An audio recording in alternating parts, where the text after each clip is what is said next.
Hello बच्चों, कैसे हैं आप सब। आज का हमारा टॉपिक है मोशन एंड टाइम के एमसीक्यू। वीडियो अच्छा लगे तो लाइक कीजिएगा, चैनल को सब्सक्राइब जरूर कीजिएगा। तो स्टार्ट करते हैं अपने एमसीक्यू। पहला क्वेश्चन है कि एंशियंट टाइम्स में सन डायल का प्राइमरी पर्पस क्या था। तो सन डायल क्या था? टाइम मेजरिंग डिवाइस था। पहले से के टाइम पे एंशियंट टाइम में जो टाइम मेजरिंग डिवाइस थे वो क्या क्या थे? Sundial, sand clock, water clock, quartz clock, ये सारे जो क्लॉक थी इनको पहले के टाइम पे यूज किया जाता था टाइम जानने के लिए कि क्या टाइम हुआ है। उस एंशियंट टाइम में सन डायल का प्राइमरी पर्पस था tracking time during the day. During the day इसलिए क्योंकि आपको पता है कि जो हमारे सूरज है वो कब आता है? दिन के टाइम पे। रात को तो सूरज नहीं आता था। इसी वजह से जो हमारा सन डायल था ये आपको एक्यूरेट टाइम नहीं दे पाता था।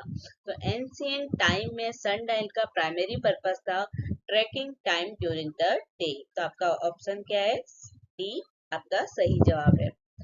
सेकंड क्वेश्चन है कि आर ग्लासेस जो हमारी सेंट ब्लॉक थी उसमें कौन सा मटेरियल यूज किया जाता था। तो हमारे सेंट ग्लास के ये या आर ग्लासेस के ये इसमें जो मटेरियल यूज किए जाते थे वो कौन कौन से थे? स्टोन, वुड, ग्लास, ये तीनों ही मटेरियल आर ग्लासेस को या सेंट ब्लॉक को बनाने के लिए यूज किए गए थे। तो आपका सही आंसर होगा D, all of the above.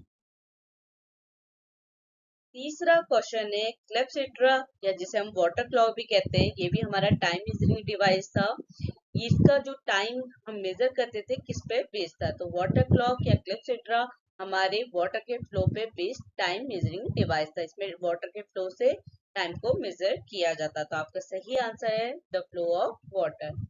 Fourth question है किस एंशियंट सिविलाइजेशन को वाटर क्लॉक इन्वेंट करने के लिए क्रेडिट दिया गया? तो हमारे एंशियंट इजिप्टियन को वाटर क्लॉक इन्वेंट करने का क्रेडिट दिया जाता है। तो आपका सही आंसर है एंशियंट इजिप्टियन। फिफ्थ क्वेश्चन है कि कौन सा time measuring device quartz crystal की पीजो इलेक्ट्रिक प्रॉपर्टी की एक्यूरेसी के लिए जाना जाता है? तो हमने जितने भी अभी तक सन डायल, सन क्लॉक, वाटर क्लॉक पढ़ी, ये सब क्या है? मैकेनिकल डिवाइस थे। इनकी एक्यूरेसी कम होने की वजह से सही से टाइम नहीं बता पाते थे। पर हमारा जो क्वार्ट्ज क्लॉक थी जिसमें क्वार्ट्ज क्रिस्टल की पीजो इलेक्ट्रिक प्रॉपर्टी की वजह से हम टाइम को एक्यूरेसी से मेजर कर पाते थे। तो टाइम मेजरिंग डिवाइस में कौन सा device? Quartz clock quartz crystal की पीजो इलेक्ट्रिक प्रॉपर्टी की एक्यूरेसी के लिए जाना जाता है। तो आपका सही आंसर है क्वार्ट्ज क्लॉक। छठा क्वेश्चन है कि जो हमारी क्वार्ट्ज क्लॉक है इसमें एक्यूरेट टाइम कीपिंग को मेंटेन करने के लिए क्वार्ट्ज क्रिस्टल की कौन सी प्रॉपर्टी को यूटिलाइज किया जाता था? तो क्वार्ट्ज क्रिस्टल की पीजो इलेक्ट्रिक इफेक्ट की एक्यूरेट टाइम कीपिंग को मेंटेन करने के लिए यूज किया जाता था। क्वार्ट्ज क्लॉक में हम क्या यूज करते थे? क्वार्ट्ज क्रिस्टल, और उसकी किस प्रॉपर्टी को यूज करते थे? पीजो इलेक्ट्रिक प्रॉपर्टी या पीजो इलेक्ट्रिक इफेक्ट। तो आपका सही आंसर है बी, पीजो इलेक्ट्रिक इफेक्ट।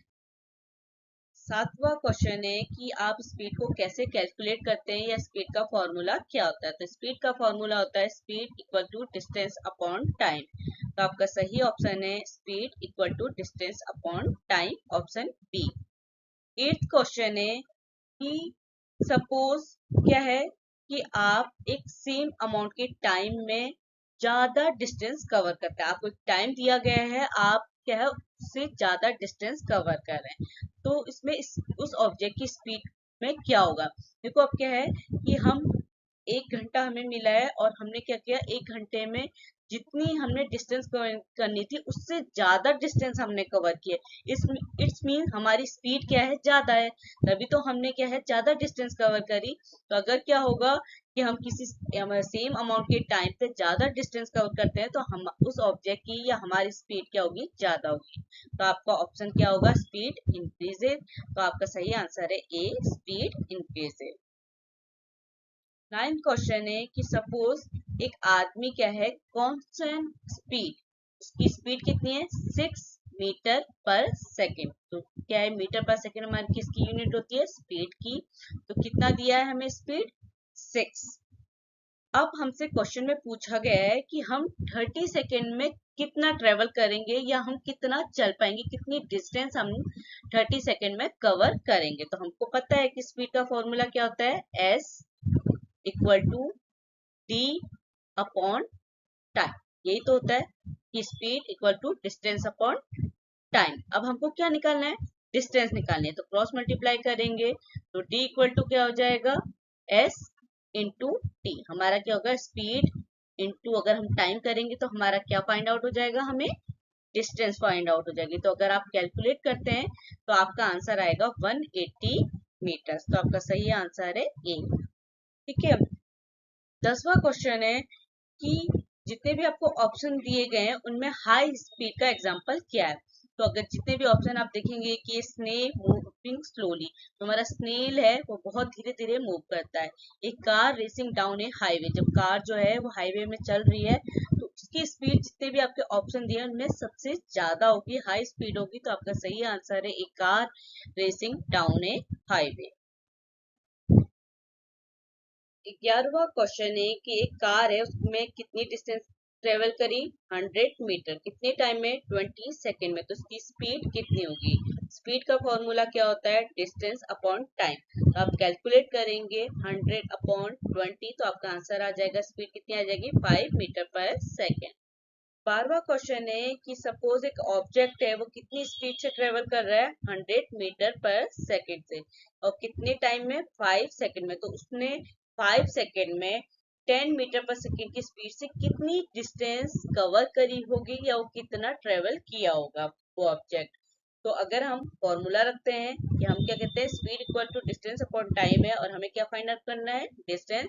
तो distance equal to speed into time, तो आपका आंसर कितना आ जाएगा, 50 मीटर। तो उसने उस ऑब्जेक्ट ने कितनी डिस्टेंस कवर करी, 50 मीटर्स।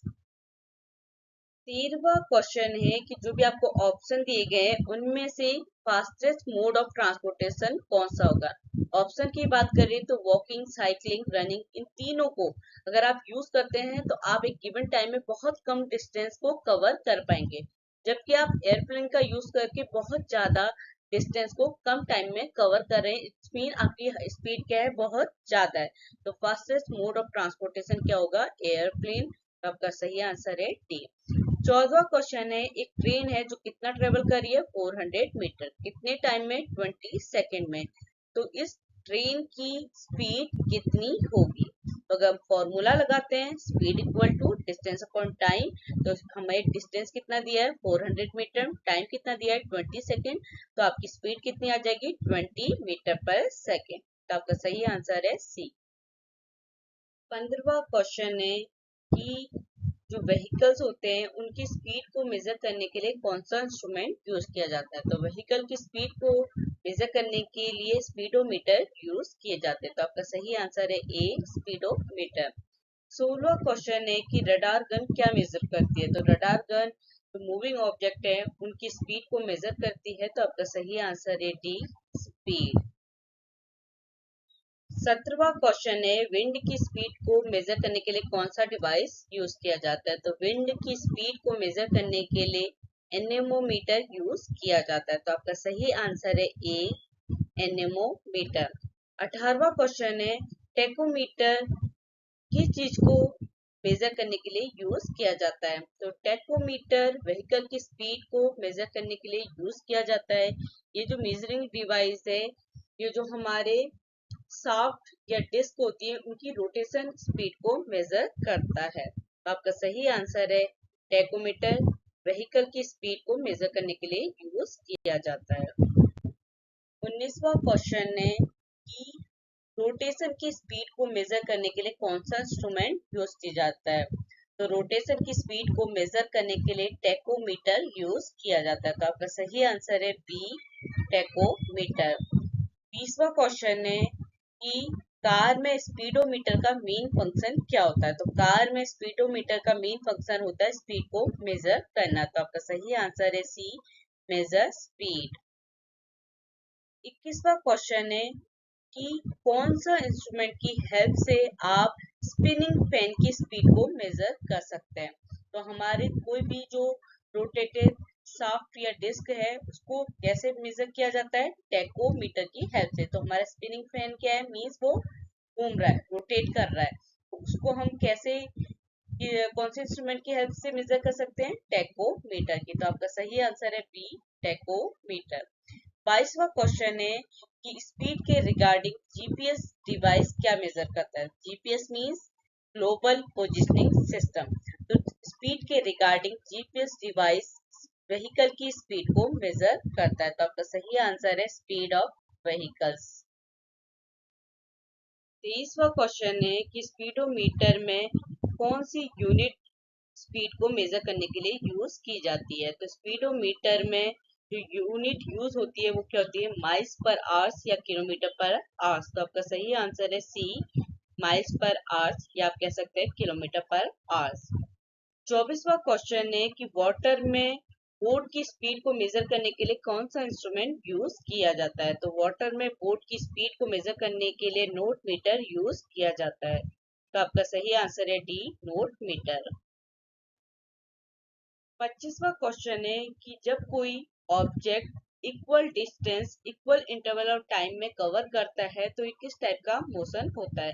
जब कोई भी ऑब्जेक्ट इक्वल डिस्टेंस को इक्वल इंटरवल टाइम में कवर करता है तो वो होता है यूनिफॉर्म मोशन। तो आपका सही आंसर है यूनिफॉर्म मोशन। कौन से स्पीड से आपका ऑब्जेक्ट क्या कर रहा है? मूव कर रहा है। 26वां क्वेश्चन है यूनिफॉर्म मोशन का कौन सा एग्जांपल है? जो भी आपको ऑप्शन दिए गए हैं।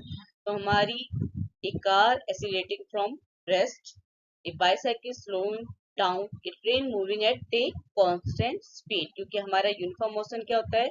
जब कांस्टेंट स्पीड से constant equal distance equal interval of time में क्या होती है? कवर होती है। तो train moving at a constant speed is example of uniform motion. तो आपका सही आंसर है सी।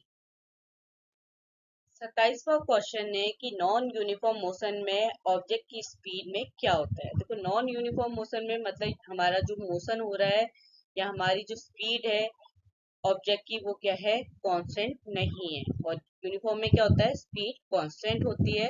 तो हमारे ऑब्जेक्ट की स्पीड नॉन यूनिफॉर्म मोशन में टाइम के साथ चेंज होती रहती है, या तो वो बढ़ती है या घटती है। तो आपका सही आंसर है डी, चेंज विद टाइम। 28वां क्वेश्चन है अगर कोई कार है वो 60 किलोमीटर पर आवर की स्पीड से फर्स्ट आवर में क्या करिए? ट्रेवल करिए। सेकेंड आवर में उसकी जो स्पीड होगी वो कितनी होगी? 40 किलोमीटर पर आवर्स। और थर्ड आवर्स में 20 किलोमीटर पर आवर्स। मतलब क्या है? जो हमारी स्पीड है वो चेंज होती रही है। तो ये किस टाइप के मोशन को एक्सपीरियंस कर रही है? तो अगर हमारे जो टाइम के साथ स्पीड क्या है वो क्या हो रही है? चेंज हो रही है, बदल रही है, इंक्रीज हो रही है, डिक्रीज हो रही है, तो वो क्या होता है? नॉन यूनिफॉर्म मोशन होता है। तो हमारी कार क्या एक्सपीरियंस कर रही है? Non uniform motion. क्योंकि अगर यूनिफॉर्म मोशन होता तो कांस्टेंट स्पीड से कार ट्रेवल कर रही होती। तो आपका सही आंसर है B, non uniform motion. Last question है कि कौन सा ग्राफ यूनिफॉर्म मोशन को रिप्रेजेंट कर रहा है? यूनिफॉर्म मोशन में क्या होता है कि हमारा ऑब्जेक्ट कांस्टेंट स्पीड से मूव कर रहा है। तो कांस्टेंट स्पीड से मूव कर रहा है तो ग्राफ डिस्टेंस और टाइम के बीच में होता है और एक स्ट्रेट लाइन से, क्योंकि हमारा ऑब्जेक्ट क्या है? कांस्टेंट मूव कर रहा है। तो हमारी डिस्टेंस और टाइम क्या है? इक्वल है। क्योंकि जो हमारा यूनिफॉर्म मोशन में क्या होता है?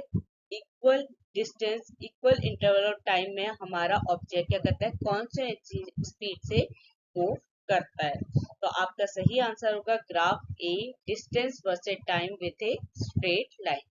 डिस्टेंस और टाइम के बीच में ग्राफ होगा और जो हमारी लाइन आएगी वो क्या आएगी? स्ट्रेट आएगी। क्योंकि क्या है?